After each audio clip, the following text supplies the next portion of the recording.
So, your mental health is as important as your physical health. And if you think about it, when you're ill, you go to the doctor and you get a diagnosis and you get help. But with your mental health, it's not that easy. And most people can't afford therapy. And because we're in this very difficult environment now, this world that everything seems depressing and sad, and the war and the cost of living and people turning up to A&E with all kinds of mental health problems, it's becoming a really difficult issue. And my passion and purpose after having my own mental health breakdown in 2000, when I lost all my money on the stock market, I had a near-death experience. I attempted to commit suicide, but thank God it didn't happen. But I went through this roller coaster myself of going from the top to the bottom almost overnight. And the overload of emotions almost sent me to a place I couldn't ever imagine going to again. And after the suicide attempt didn't happen, I recognized that, committing suicide when you're overloaded with emotions is really just it's a long-term fix for a temporary solution. Because the following day, when I realized I had a second chance at this, I was filled with gratitude. So I understand that. I then, finding myself homeless, penniless, in middle age with no money, stuck right back at the very beginning, I had to change the way I thought about life. And I started working on myself and analysing myself, because I didn't have enough money to have therapy. And I read a lot of Carl Jung books, and I discovered that my thinking that had led me to becoming almost a non-existent person, I wasn't operating properly. I recognised I wasn't having my own thoughts. My thoughts in my head were all, when I was going up the ladder to be successful, the thoughts were just about keep going, keep going. I was dyslexic, I didn't get a good education, I had a difficult childhood, but I had this determination and confidence. And the voice just kept telling me, keep going, keep running, keep doing, keep. Once I reached the peak and then got down to the bottom, that voice completely changed, and it became this inner critic that started telling me I was a loser, I was a failure, I was this, I was that. And I just couldn't work out where this voice was coming from or who this voice belonged to.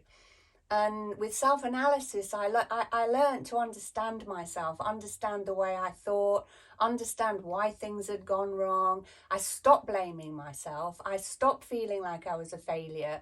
And I started to recognize that I was in control of my thoughts. So have you ever really thought about if your brain is the same as your mind? Because your brain is a functioning thing. It's something that functions. And your mind is made up. And it's made up by things that you've inherited during your life.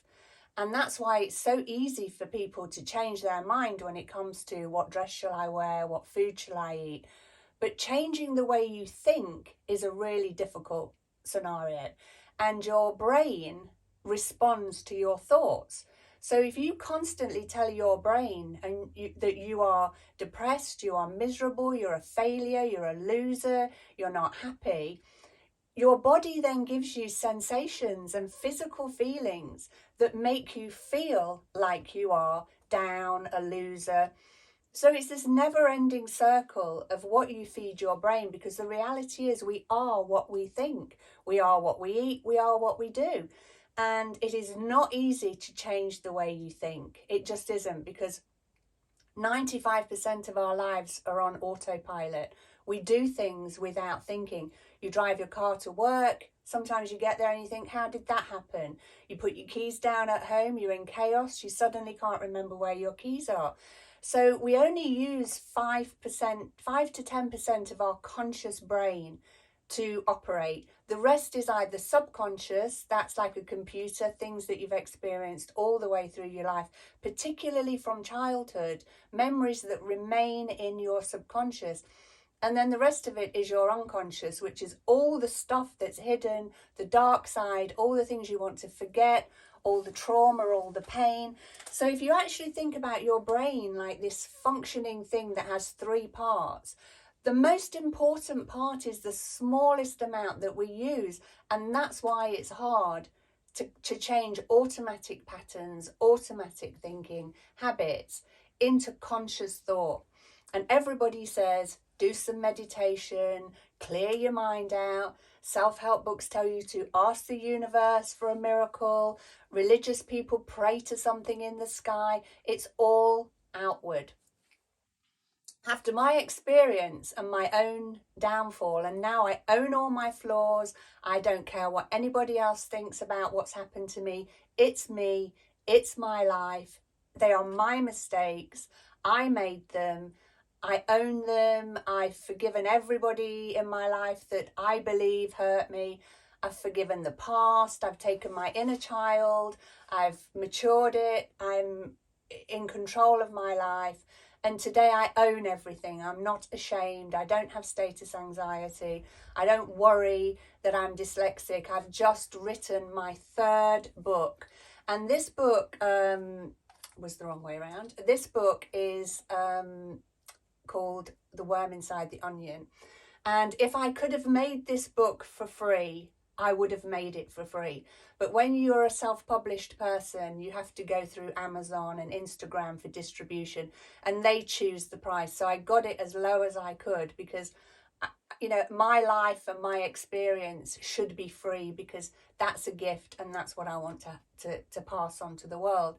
So I had to charge for it. But this is a self-analysis, simple to read, but complicated at times to understand, because it's a different way for you to think. So you think in automatic. A lot of what you've learned is inherited. A lot of what you've learned was from school, from childhood, from experiences.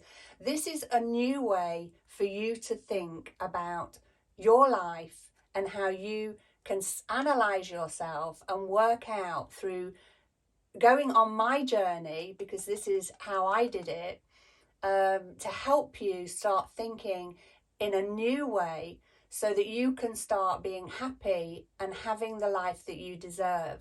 Depression and anxiety are things that are out of your control. You feel anxious and you feel fear based many times on things that aren't even real. It's a habit. It's a learned behavior. You are telling your mind something that you are in danger, when actual fact you're not in danger at all. You just feel fear subconsciously from something from the past. So changing your automatic habits, changing your thinking, is about looking at your own behavior. It is not easy, trust me. So it's something that you've got to work on. But I believe this book, The Worm Inside the Onion, is my David. It's my story. It's how I did it. And I want to share with the rest of the world in this particular mental health hell that we're in, that life is down to you. Life is really what you make it. And if once you recognize that you're probably doing things that you don't even realize you're doing, you're believing, your beliefs are probably inherited. If your grandparents were a Catholic, your parents were probably Catholic, which means you're a Catholic. But have you ever really thought about what you believe as an independent thinker? Becoming an independent thinker is the key to changing your mind.